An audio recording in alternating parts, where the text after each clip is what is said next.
Picking up where we left off yesterday, if the Mariners actually signed Yoshinobu Yamamoto, could they trade Logan Gilbert for offense instead of Bryce Miller or Brian Wu? Talk about that and more coming up here on the Locked On Mariners podcast. Colby, hit it. You are Locked On Mariners, your daily Seattle Mariners podcast, part of the Locked On Podcast Network, your team every day. Ahoy, sailors. It is Wednesday, November 29th, 2023. This is Tiding as also Colby Patnode for the Locked On Mariners podcast, brought to you by FanDuel. Make every moment more. Right now, new customers get $150 in bonus bets with any winning $5 moneyline bet. That's $150 if your team wins. Visit FanDuel.com/lockedon. That's LOCKDON to get yourself started. Thank you so much for making us your first listen. Subscribe, like, and turn on alerts if you're watching on YouTube, or subscribe and leave a 5-star review on your preferred podcast platform if you like what you hear. And if you're part of the crew and rock with us every single day, let us know in the comments below. We'd love to hear from you. And if you want to hear from us even more, please consider signing up for our Patreon. You can now get a free 7-day trial to check out the show. New episode dropping later today. The link, as well as our social accounts, is in the description of this episode.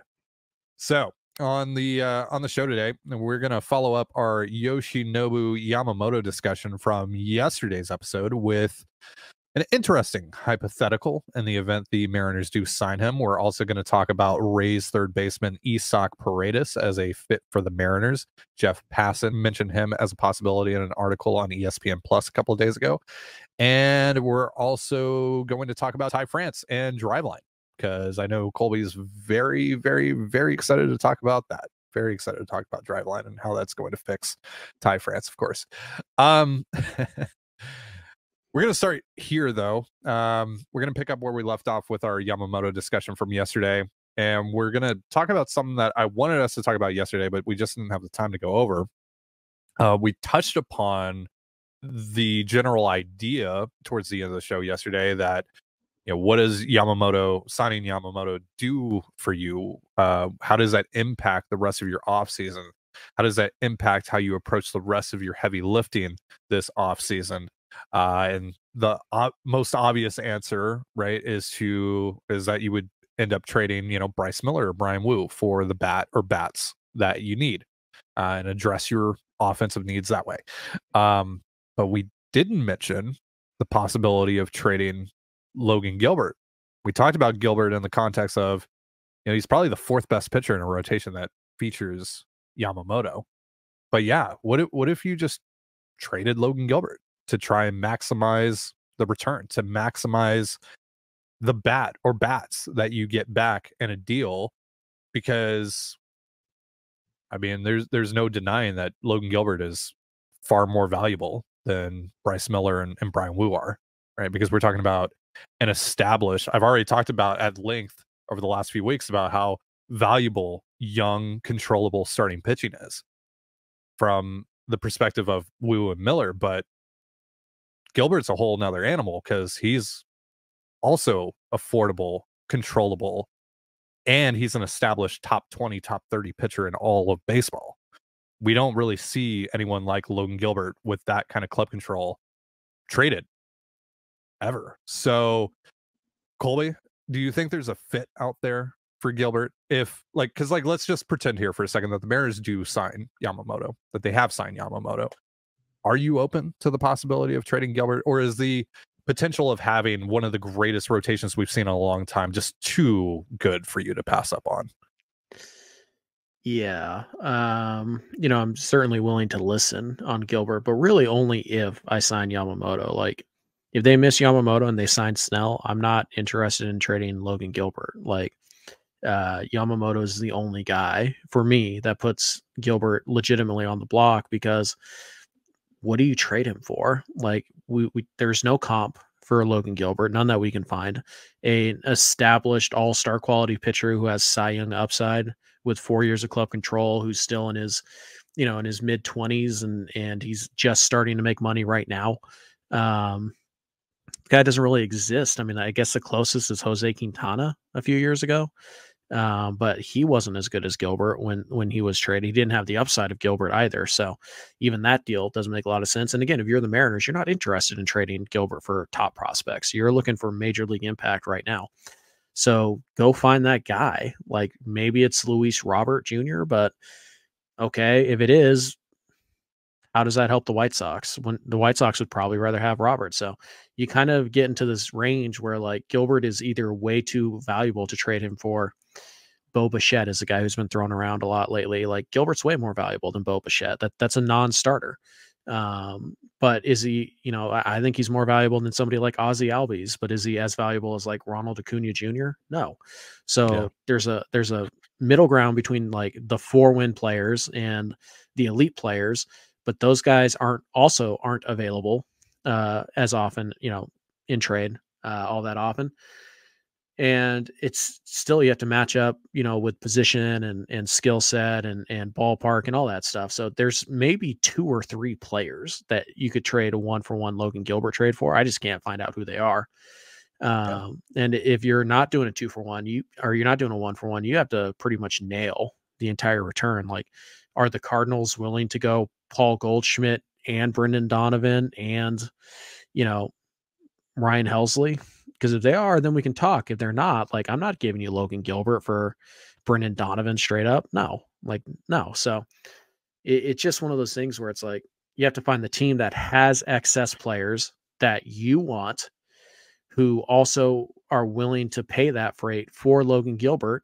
There's maybe 2 or 3 teams that fit that criteria. And there's maybe 2 or 3 players in the entire game that are as valuable in the trade market as Logan Gilbert without, getting up into the superstar range. So it's a really tight fit. St. Louis could still be in play there, but again, are they going to do Donovan and Goldschmidt? Because I think that's what it takes. Like, I'm not like maybe Jordan Walker, maybe, but that's a risk for Seattle because Walker really hasn't proven a ton at the big league level either. So, and he's a first base only. It's just tough. There's not an easy trade here. And whatever you're thinking, like if you're thinking, oh, maybe we can get Randy Arozarena and Harold Ramirez for him. That really what you're going to trade Logan Gilbert for? A 2.5, 3-win left fielder and a 1-win DH coming off a career year. Like, that's what you can get for Logan Gilbert. You probably rather just keep him. So plus I could get Harold Ramirez for a lot less.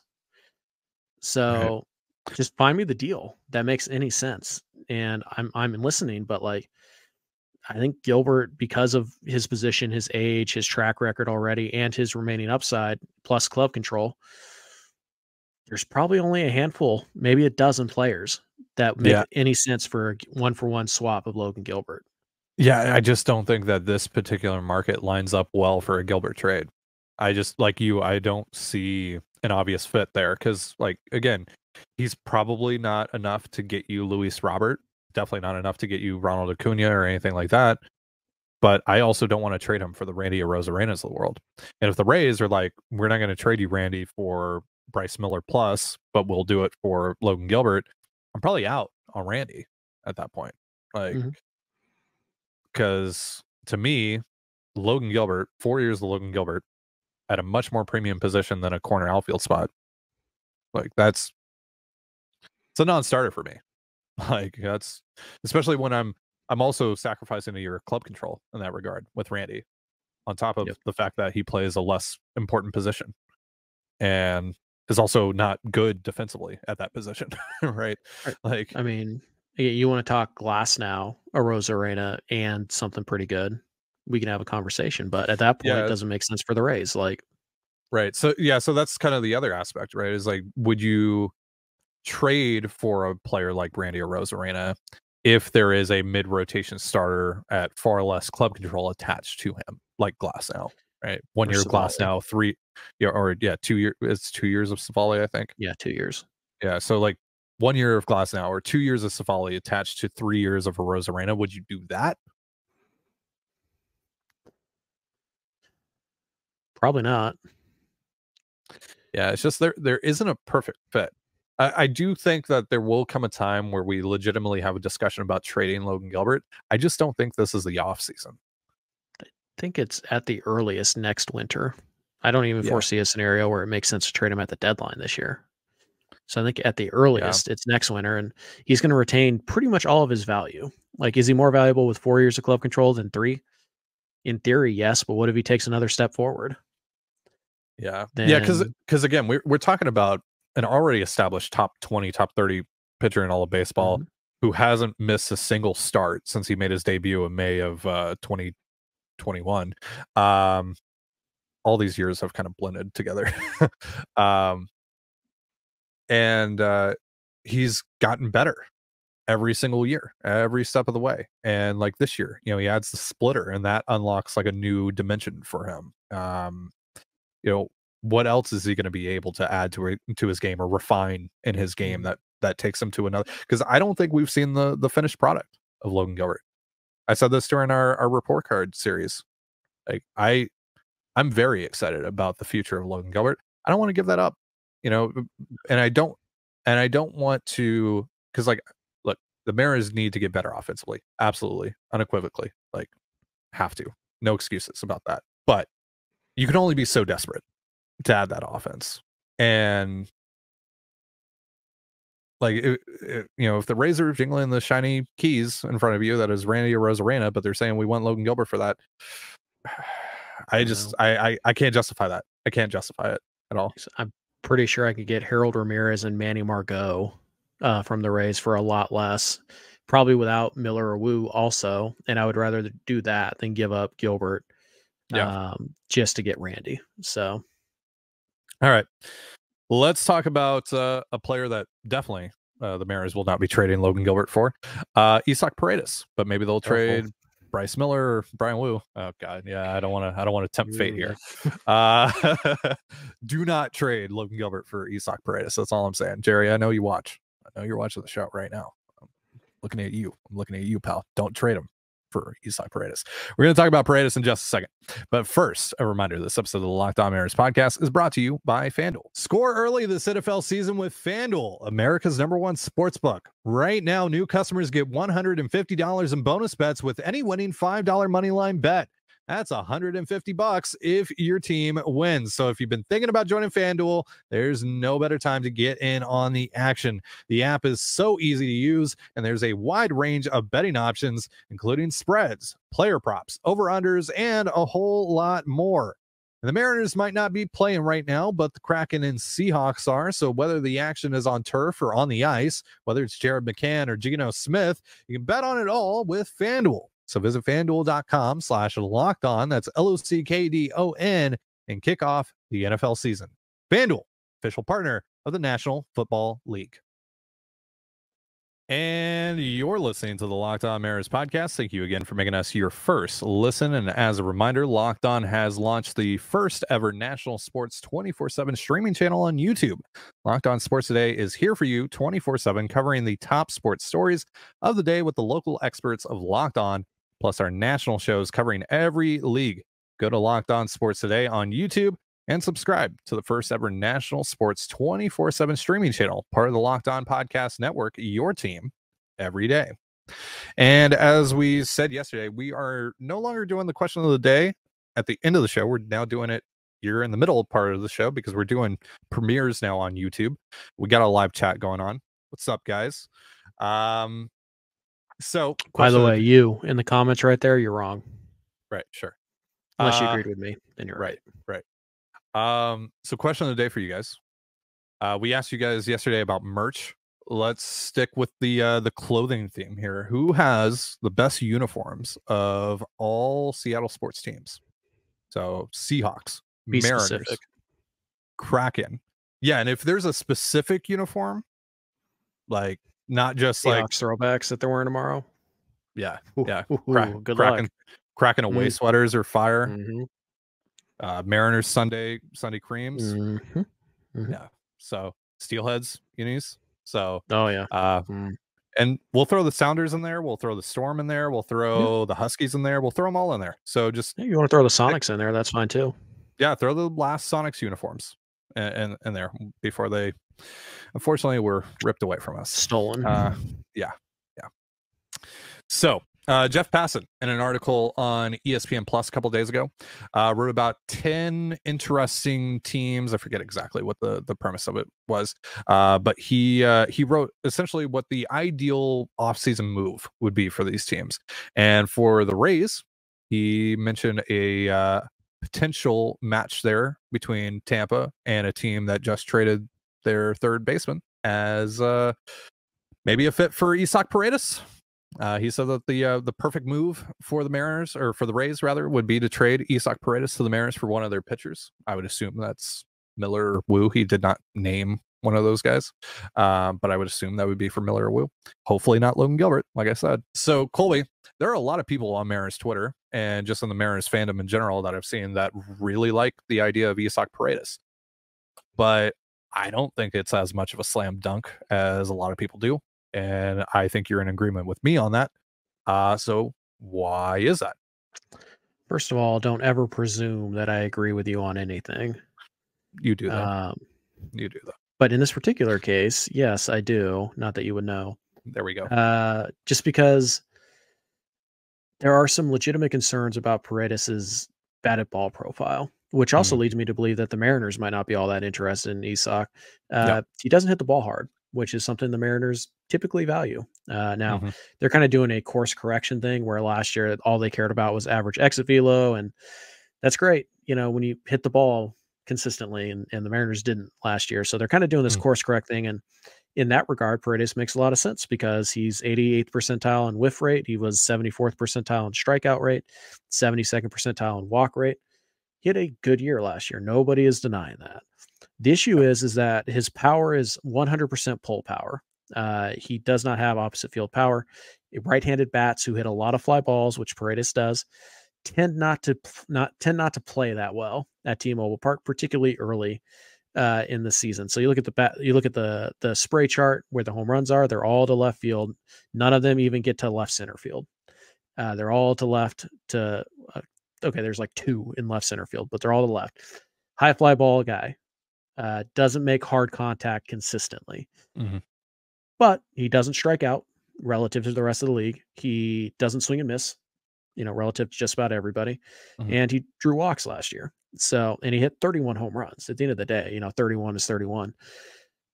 But typically speaking, this profile is not one that leads to a lot of success in Seattle. You think of the right-handed hitters who have come in and hit for power, with the Mariners.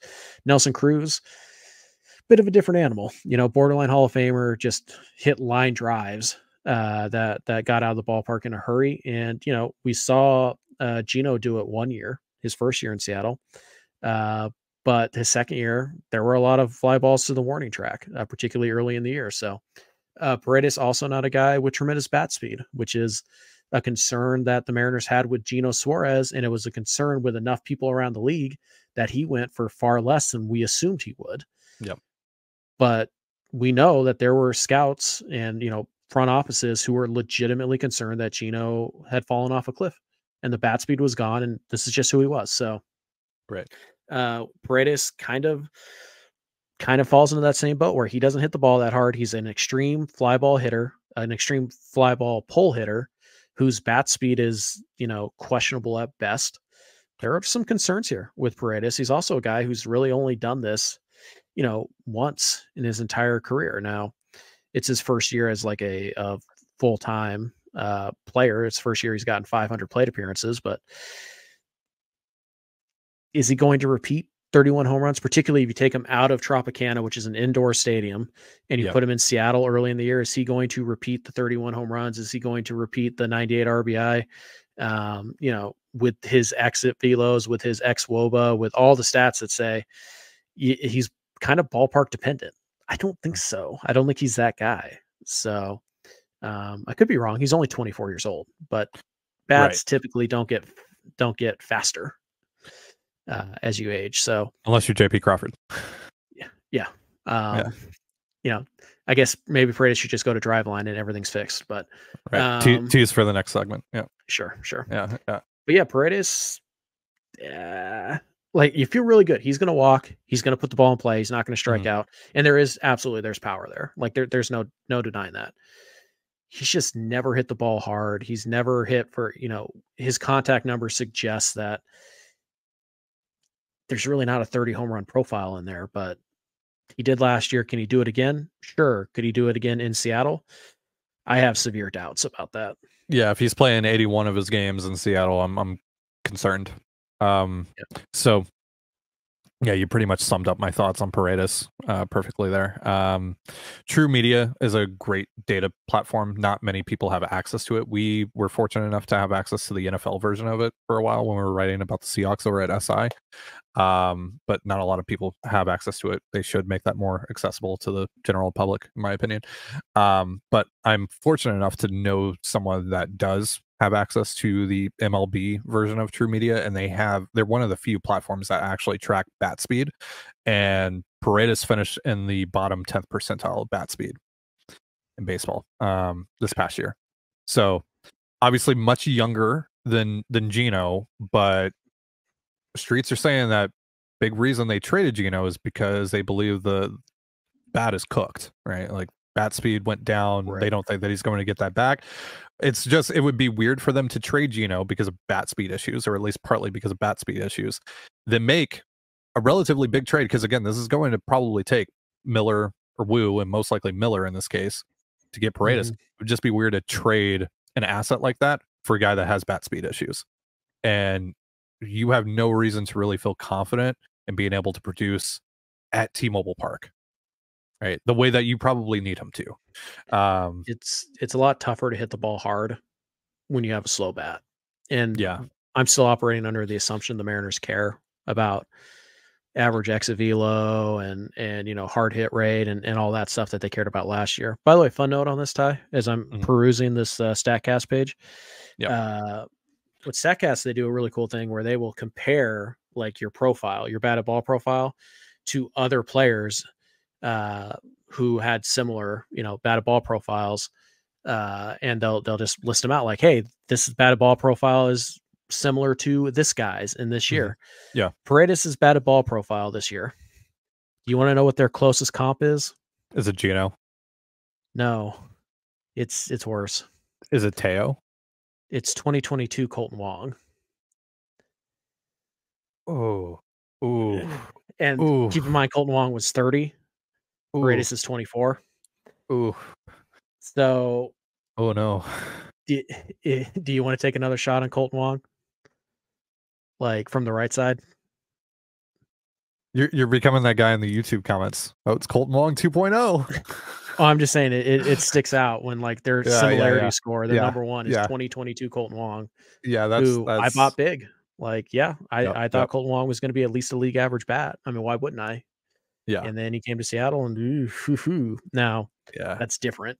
They're not the same player. I'm not trying to say they are, but I'm just pointing out that profile, when you look at the xWOBA, x batting average, average exit velo, sweet spot, hard hit, like if your closest comp is 2022 Colton Wong, like that's got to give you some pause. Also, side note on Paredes, he's about an average defender at third. Right. Interestingly enough, the range factor is that he is terrible to his glove side, just awful, which doesn't pair all that well because JP doesn't have amazing range either. Yeah, so he's great going towards third. Yeah. So he's got a great backhand, but when he starts running towards JP, like that, you're better off having Urias there because Urias is better range. Not a slam dunk of a fit as some people seem to think. I have legitimate concerns about his, his profile essentially and how that plays at T-Mobile specifically. But he's 24. He's 24. Do the Mariners think he can be better? Because that's a legitimate thing. Like, do the Mariners think they can make Luis Urias better? Yeah. Could they? Yeah. That's definitely a possibility. Could they do that with Paredes? Yeah. Well, Colby, the solution here is just you get him to Driveline, they wave the magic wand, and he's fixed. How do I? You're listening to the Locked On Mariners podcast. Thank you again for making us your first listen. That brings us to our final topic of the day. Ty France began his training over at Driveline. He got his assessment done yesterday. There was a video that came out of him doing his assessment of them, hooking him up to the motion capture stuff and all that, and him taking some swings. I thought it was really funny that the that the one swing they showed that they showed the screen of the tracker is a ball that died at the warning track at Timo. But yeah, so we all know what Driveline was able to help JP accomplish this past year. He was able to add some bat speed. They built from a really sound foundation that JP had, and were really able to tap into some more power there and all that. And he really, really took to the adjustments that they offered to him, right? And that's the key, right? Driveline they don't magically fix hitters, right? Hitters have to actually adapt to the adjustments that Driveline suggests, right? Driveline does the assessment, and then they craft a plan from that point forward, essentially.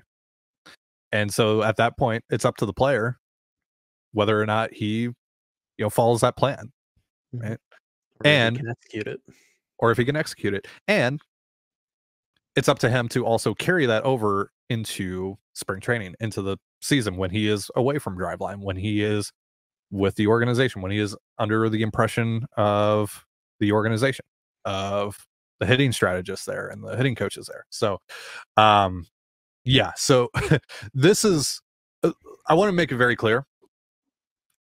Very excited for Ty that, and everyone should be excited that Ty is making a concerted effort to try and fix the issues that plagued him this past year. Mm-hmm. That's absolutely really, really, really, really cool. But there is definitely a misconception going around the fan base that Driveline is this magical fantasy land where everyone suddenly becomes a 300 hitter. Doesn't work like that. It does not work like that. So yeah. So hopefully they're able to do, Ty is able to take to their adjustments that they've suggested to him, and he's able to find very similar success to what JP had this past year. But definitely no guarantee of that. And I've seen far too many people on social media say, well, now that Ty's going to Driveline, you can't move on from him. You definitely can't upgrade over him. Like Driveline, let's make this very clear. Driveline should not stop the Mariners whatsoever from looking into the possibility of upgrading over Ty France. Will they actually do that? Is that actually possible? Maybe not. We'll see. But it shouldn't stop them from doing that. No.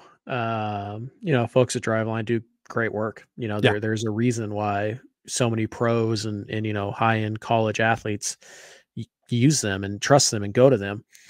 They don't have 100% success rate. Not everybody who goes to Driveline has had a career year, right? And that's not their fault. Nobody's questioning their input and how much they've helped some guys. But at the end of the day, it's on Ty France. And if Ty France can't execute what these guys are suggesting, or if Ty France doesn't like it, doesn't feel good about it, then it's not going to make a difference. And even if Ty France can execute everything they suggest, maybe they're just wrong.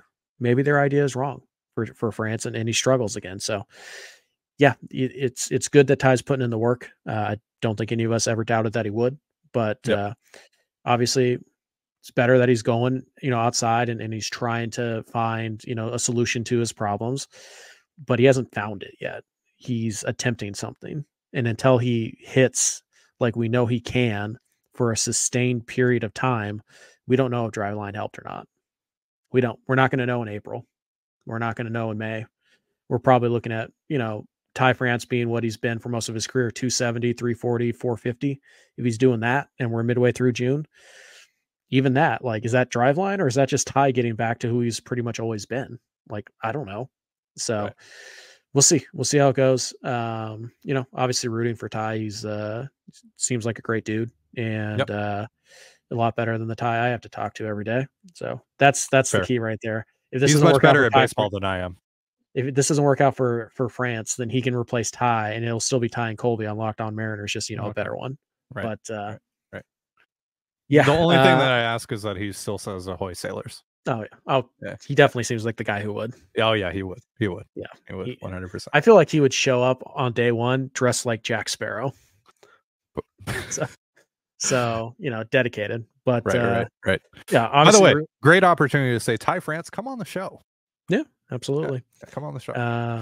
Yeah, I'm rooting for Ty. You know, I know that I bashed him pretty good last year, rightfully so, because he was awful. But obviously, I want him to succeed because A, it makes my baseball team better, and B, Ty France is a good dude. Yeah, I like him. So I want him to succeed. But Well, and good just Ty because France is a lot of fun to watch. yeah, when he's good Ty France is very fun. Not running the bases or anything, but, you know, whatever. Yeah. That's the other thing, right? Driveline won't be able to fix that. No. So maybe we'll cut out some of the double plays, but base running, nope. Nope. But no, yeah, I'm glad he's taken this. Is just step one, though. This isn't journey complete. He's an all-star again. Here's day one of step one of a long journey, and ultimately it lands on Ty. It's not about Driveline. It's about France making the adjustments that he needs to, you know, whether they're suggested by Driveline or not. Yeah. So totally cool to be excited about Ty, that he's putting the work in and all that stuff. Not saying that you guys shouldn't be, but yeah, maybe chill on the whole, like, he's fixed and we can't move on from him and all that stuff. So yeah. All right. That's going to do it for our show. Thank you so much for joining us here on the Locked On Mariners podcast. For Colby Patnode, I'm Trident Gonzalez. Be sure to give us a follow on Twitter at LO_Mariners. You can follow me at Dan Gonzalez. It's DANEGNZLZ. And Colby at CPAT11. That's CPAT11. You can also find all that stuff in the description of this episode. And thank you again for making us your first listen. Have yourself a beautiful baseball day, and we'll see you next time. Peace.